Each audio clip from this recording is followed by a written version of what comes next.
Number one is Mike. He says, hey guys, I won't catch the slide, but I will later. If you've gained good backlinks, optimize the on-page content, and it's not moved the needle, where would you look next?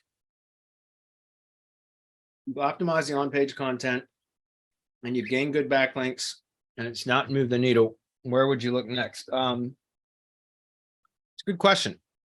I would probably look, I would continue, if you really know that the on-page is done well, and you're not suffering from any, what I've seen a lot of in the last few months, just a crazy amount of is penalties, like almost like a panda penalty. I've seen a lot of on-page issues where I've seen a lot of traffic disappear from sites, and search exposure or whatever kind of dwindle. And I've kind of traced it back to what I believe is cannibalization issues that are occurring a lot. So as long as you think all of that is right, then I would recommend looking at the backlink profile again, compare it to, like, and I teach this in the mastermind, guys. I'm not going to teach it here, but you can look at the top ranked competitors for whatever search query it is that you're targeting and average out their backlink data.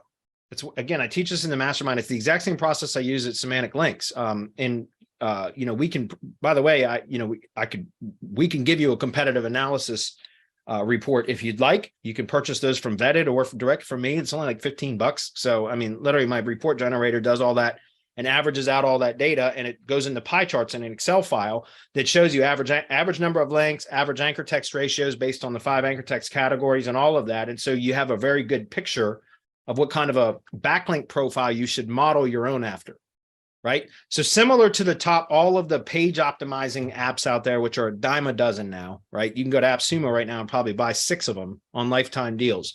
So the page optimizing apps are like, they're like bunnies. They're reproducing all over the place.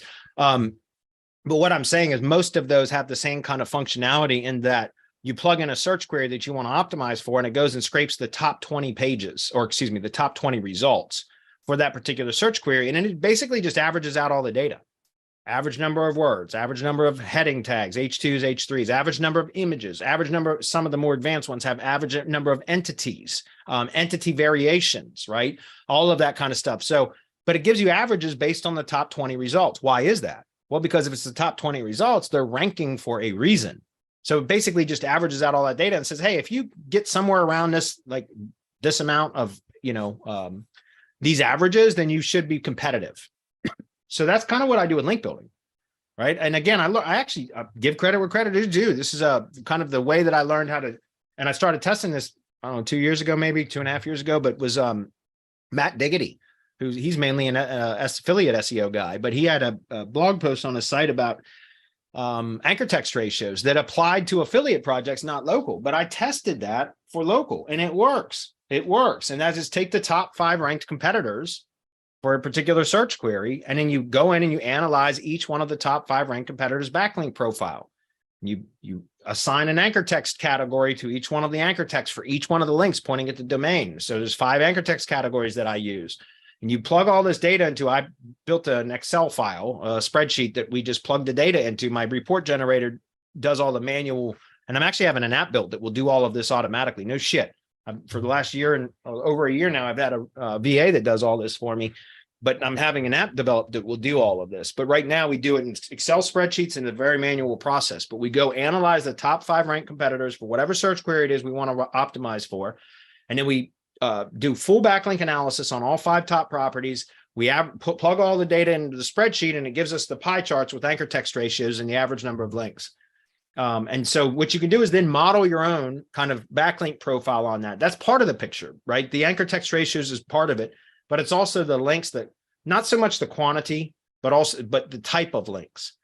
So again, I talk a lot about this, but there are, topically relevant links matter for organic ranking, slight influence on maps ranking for local projects. Locally relevant links or links with geographic relevance have a significant impact on local ranking or maps ranking, have a slight influence on organic.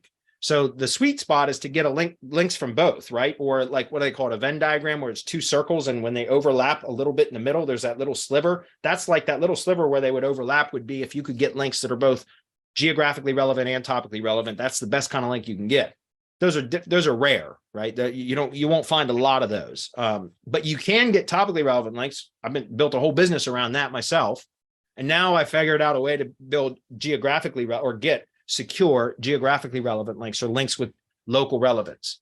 That makes sense. And that's what I'm going to be teaching about at SEO at the Beach in the next couple of days. So that's why I say it's important if you can go in and get the anchor text ratios, the average number of links for whatever search query it is, average all that data out. I got a spreadsheet you can plug all that data into. It's available in the mastermind.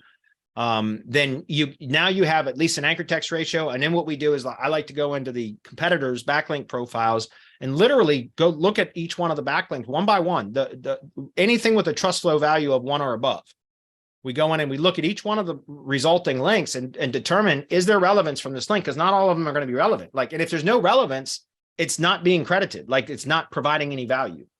So what we do, and again, I go through this with all of my prospects when I'm on sales calls for link building, is I go through and we look at each individual backlink, no shit. And it's a very quick process. Especially once you get the hang of it, you do it enough, you can very quickly look at a page of backlinks in Majestic and determine, is this link providing any measurable value? How can you do that? First, look at the topical trust flow category. Is it relevant to its intended target? If it's a relevant topical match, then it's passing value. So you should put that into the list to meet and exceed that link. That makes sense. If you cannot see any topical relevance match from the topical trust flow category of that backlink, then look at the link itself and determine, is there geographic relevance or local relevance? And if so, then again, that goes into the list of links that you need to meet and exceed in order to be competitive. But if you cannot determine any geographic relevance or topical relevance from that link, then just ignore it because it's likely not providing any value. Does that make sense? There has to be some sort of relevance match for it to provide value. And there are varying degrees of relevance matching, right? So there sometimes, I'm sure, because we do this manually and some of it is based on judgment. So I'm sure that we mislabel or miscategorize some links at some time. But it's accurate enough to be able to provide, enough data for us to kind of predict what it's going to take in order to be competitive.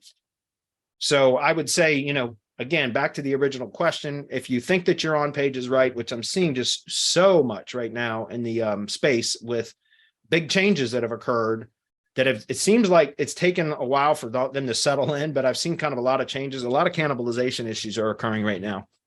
But assuming that is all good, I would look at your backlink profile. I would look at that. Again, engagement signals is kind of a bigger part of the overall ranking pie now, right? It's a bigger slice of the overall pie, ranking pie, if that makes sense, is engagement signals, user engagement. So, but you got to be careful, as I just described with the question about Kraken and using CTR manipulation apps, you got to be careful on how you apply those, or else that can very clearly be identified as manipulation tactics by Google, right? And it will just ignore it. So SEO is becoming a bit more difficult. I think there are, in some ways it's becoming easier, but in other ways it's becoming more difficult. So anyway, hopefully that makes sense.